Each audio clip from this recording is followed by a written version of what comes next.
আসসালামু আলাইকুম। সবাইকে আমন্ত্রণ জানাচ্ছি এবি নিউজ প্রাইম সংবাদে। আপনাদের সঙ্গে আছি আমি সুমাইয়া মেঘলা। শুরুতেই জানিয়ে দেব সংবাদ শিরোনাম। সংবিধান ও স্বাধীনতা ইস্যুতে ব্যারিস্টার ফুয়াদের তীব্র প্রতিক্রিয়া। শনিবার রাজধানীতে 11 দলীয় ঐক্যের বিক্ষোভ সমাবেশ। জুলাই সনদকে ঘিরে রাজনৈতিক ফায়দা লুটার চেষ্টা, নাজিবুর রহমান। পটুয়াখালীতে বাড়ছে ডায়রিয়া আক্রান্ত শিশুদের সংখ্যা। ঝিনাইদহের কালীগঞ্জে জ্বালানি তেলের সংকটে বিক্ষোভ। কুষ্টিয়ায় মানবতা বিরোধী অপরাধ মামলার পুনঃ তদন্ত আবেদন খারিজ। ঐক্যবদ্ধ প্রতিরোধের জাক খামেনির আগ্রাসন মোকাবেলায় ইরানি জনগণকে আহ্বান। ট্রাম্পের হুমকির কড়া জবাব, ইসরায়েল ও যুক্তরাষ্ট্রে বিধ্বংসী হামলার হুঁশিয়ারি ইরানের। এশিয়ান গেমস হকিতে তাইপেকে হারালো বাংলাদেশ। আন্তর্জাতিক ক্রিকেট থেকে ডুসেনের বিদায়। দর্শক, এতক্ষণ শুনছিলেন শিরোনাম, এখন বিস্তারিত।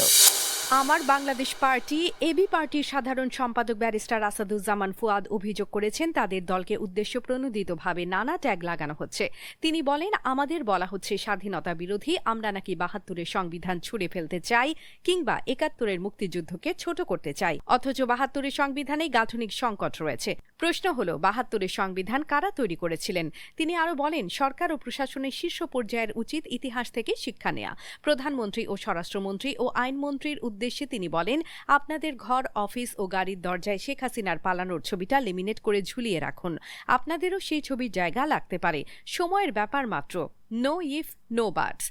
যুগ যুগ ধরে শত শত বছরের এই মাটির, এই মানুষের, এই জমিনের মুক্তির লড়াই এবং আমার ২৪-এর গণ অভ্যুত্থানের লড়াই, এর প্রত্যেকটা প্রিন্সিপালকে সভরেন উইলের ভিতরে অ্যাকোমোডেট করা হয়েছে জুলাই জাতীয় সনদের মাধ্যমে, এবং সেটাকেই উইদাউট এনি ইফস এন্ড বাটস মেনে নেওয়াটাই হচ্ছে আগামী দিনে শুধু বাংলাদেশের অস্তিত্বের প্রশ্ন না, বিএনপি রাজনৈতিক দল হিসেবে বেঁচে থাকবে কিনা তার অস্তিত্বের প্রশ্ন জড়িত আছে।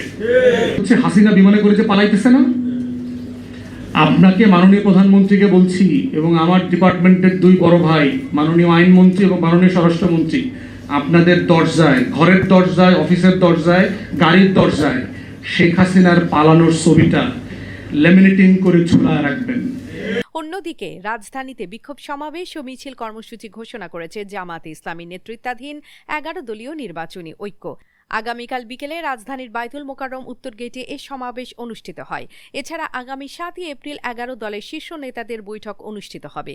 বৃহস্পতিবার ২ মার্চ দুপুরে 11 দলের লিয়াজো কমিটির বৈঠক শেষে জামায়াতে ইসলামী সহকারী সেক্রেটারি জেনারেল হামিদুর রহমান আজাদ সাংবাদিকদের এ তথ্য জানান।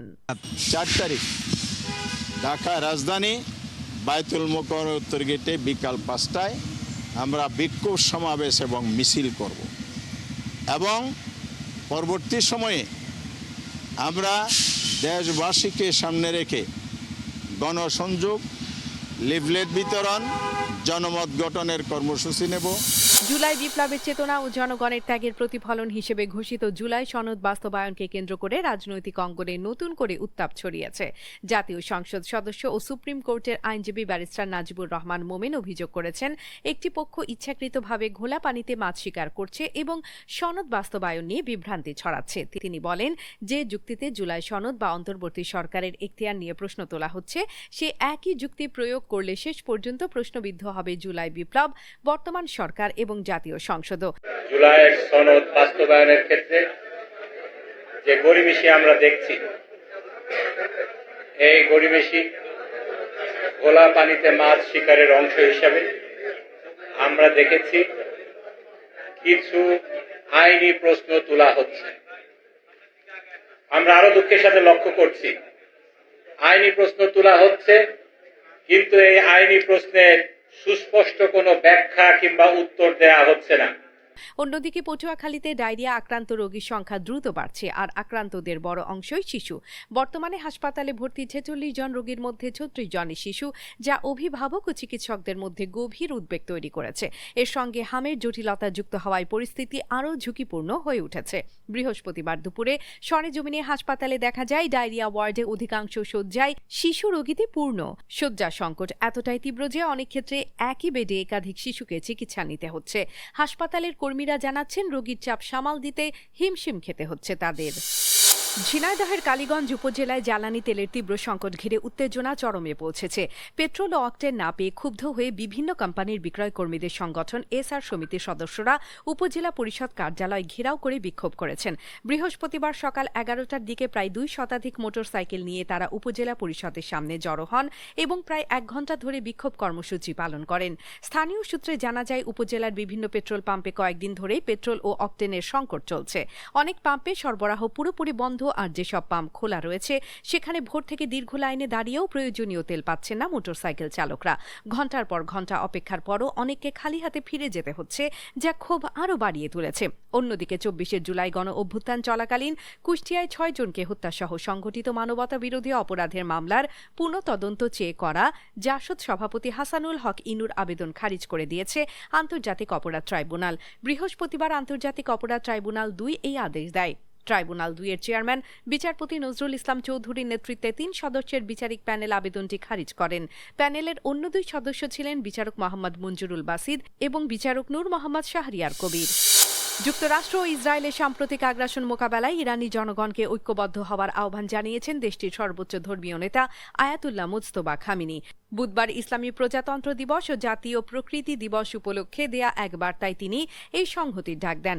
1979 সালের গণভোটের মাধ্যমে রাজতন্ত্রের অবসান ও প্রজাতন্ত্র প্রতিষ্ঠার স্মরণে দিনটি পালিত হয়। বার্তায় তিনি বলেন, শত্রু যখন দেশের ভূমি ও পরিবেশকেও নিশানা করছে, তখন উন্নয়ন ও উজ্জ্বল ভবিষ্যৎ গড়তে প্রতিটি নাগরিকের সক্রিয় অংশগ্রহণ এখন সময়ের দাবি।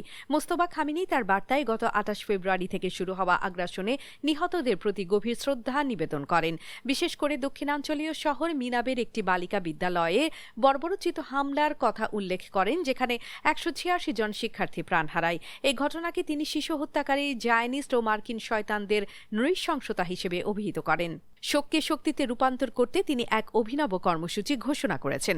নিহতদের স্মরণে এবং দেশের প্রকৃতিকে রক্ষা করতে তিনি সারা দেশের শহর ও গ্রামের মানুষকে প্রকৃতি দিবস থেকে শুরু করে বসন্তের শেষ পর্যন্ত একটি সমন্বিত বৃক্ষরোপণ কার্যক্রমে অংশ নেয়ার বিশেষ আহ্বান জানান। শত্রুর বিনাশী আচরণের বিপরীতে এই সবুজ বিপ্লব হবে ইরানি জাতির বীরত্ব ও সংকল্পের এক অনন্য বহিঃপ্রকাশ, যা আগামী প্রজন্মের জন্য একটি নিরাপদ ও সমৃদ্ধ পরিবেশ নিশ্চিত করবে বলে তিনি আশাবাদ ব্যক্ত করেন। যুক্তরাষ্ট্র ও ইসরায়েলের বিরুদ্ধে আরও বিস্তৃত ও বিধ্বংসী হামলার হুঁশিয়ারি দিয়েছে ইরান। দেশটির সশস্ত্র বাহিনীর সমন্বিত কমান্ডের মুখপাত্র এক বিবৃতিতে জানিয়েছেন, প্রতিপক্ষ স্থায়ীভাবে আত্মসমর্পণ না করলে এই অভিযান অব্যাহত থাকবে। সম্প্রতি মার্কিন প্রেসিডেন্ট ডোনাল্ড ট্রাম্প ইরানকে বিধ্বস্ত দাবি করার পরপরই এই কড়া জবাব দিল তেহরান। ইরানের দাবি, তাদের সামরিক সক্ষমতা সম্পর্কে ওয়াশিংটনের মূল্যায়ন ভুল এবং বাস্তবতা শিগগিরই রণক্ষেত্রে প্রমাণিত হবে। ইরানের খাতাম আল আম্বিয়া সেন্ট্রাল হেডকোয়ার্টারের মুখপাত্র ইব্রাহিম জুলফাকারি স্পষ্ট করেছেন যে ইরানের শক্তি নিয়ে যুক্তরাষ্ট্র ও ইসরায়েলের ধারণা অসম্পূর্ণ। ইরান শিগগিরই আরও বিচূর্ণকারী ও ধ্বংসাত্মক সামরিক পদক্ষেপ নেওয়ার পরিকল্পনা করছে। মূলত ডোনাল্ড ট্রাম্পের সাম্প্রতিক আক্রমণাত্মক মন্তব্যের জবাবই এই হুঁশিয়ারি। ট্রাম্প দাবি করেছিলেন যুক্তরাষ্ট্র ইরানের ওপর অত্যন্ত কঠোর হামলা চালাতে পারে, তবে জুলফাকারি এই দাবিকে সরাসরি চ্যালেঞ্জ করে বলেন, শত্রুরা খুব দ্রুতই তাদের ভুলের মাসুল দেবে। বিশ্লেষকরা মনে করছেন, দুই পক্ষের এই অনড় অবস্থান মধ্যপ্রাচ্যকে এক ভয়াবহ যুদ্ধের দিকে ঠেলে দিচ্ছে। একদিকে ট্রাম্প প্রশাসন দ্রুত সামরিক সাফল্যের কথা বলছে, অন্যদিকে ইরান দীর্ঘমেয়াদী যুদ্ধের কৌশল নিয়ে প্রতিপক্ষকে চাপে রাখার চেষ্টা করছে। ফলে এই অঞ্চলে চলমান সংঘাত এখন আরও অনিশ্চিত ও বিপজ্জনক পর্যায়ে পৌঁছেছে, যা বিশ্বজুড়ে উদ্বেগের সৃষ্টি করছে। এশিয়ান গেমস হকি বাছাই পর্বে জয় দিয়ে শুভ সূচনা করেছে বাংলাদেশ। থাইল্যান্ডের ব্যাংককে নিজেদের প্রথম ম্যাচে শক্তিশালী চাইনিজ তাইপেকে 4-3 গোল ব্যবধানে হারিয়েছে লাল সবুজের প্রতিনিধিরা। আক্রমণ পাল্টা আক্রমণে ঠাসা এই ম্যাচে ম্যাচ সেরা হয়েছেন ডিফেন্ডার আমিরুল ইসলাম। খেলার শুরুতে পিছিয়ে পড়লেও দুর্দান্তভাবে ঘুরে দাঁড়ায় বাংলাদেশ। প্রথম কোয়ার্টারে 1-1 সমতায় ফেরার পর বিরতিতে যাবার আগে 2-1 ব্যবধানে এগিয়ে যায় রাব্বির দল। তৃতীয় ও চতুর্থ কোয়ার্টারে আরও 2টি গোল করে জয় নিশ্চিত করে বাংলাদেশ। শেষ দিকে চাইনিজ তাইপে 2 গোল শোধ করে লড়াই জমিয়ে তুললেও শেষ হাসি হাসে লাল সবুজরাই। এই জয়ে এশিয়ান গেমসের মূল পর্বে ওঠার পথে এক ধাপ এগিয়ে গেল বাংলাদেশ। এদিকে আন্তর্জাতিক ক্রিকেটকে বিদায় জানালেন সাউথ আফ্রিকার অভিজ্ঞ ব্যাটার রজি ফন ডার ডুসেন। 2026-27 মৌসুমের কেন্দ্রীয় চুক্তিতে জায়গা না পাওয়ার পরপরই এই ঘোষণা দেন 37 বছর বয়সী এই তারকা। আন্তর্জাতিক ক্রিকেট ছাড়লেও ঘরোয়া ও ফ্রাঞ্চাইজি লিগে খেলা চালিয়ে যাবেন তিনি। 18 টেস্ট, 71 ওয়ানডে ও 57 টি-20 খেলা ডুজেনের ওয়ানডে গড় 50.13, যা প্রোটিয়া ইতিহাসে দ্বিতীয় সর্বোচ্চ। 2018 সালে অভিষেকের পর তিনি ছিলেন দলের ব্যাটিং স্তম্ভ। ইনস্টাগ্রামে এক আবেগঘন বার্তায় তিনি জানান, দেশের হয়ে খেলা ছিল তার জীবনের সবচেয়ে বড় সম্মান। এখন থেকে তিনি তরুণ ক্রিকেটারদের প্রশিক্ষণ ও পরামর্শদানে মনোনিবেশ করবেন।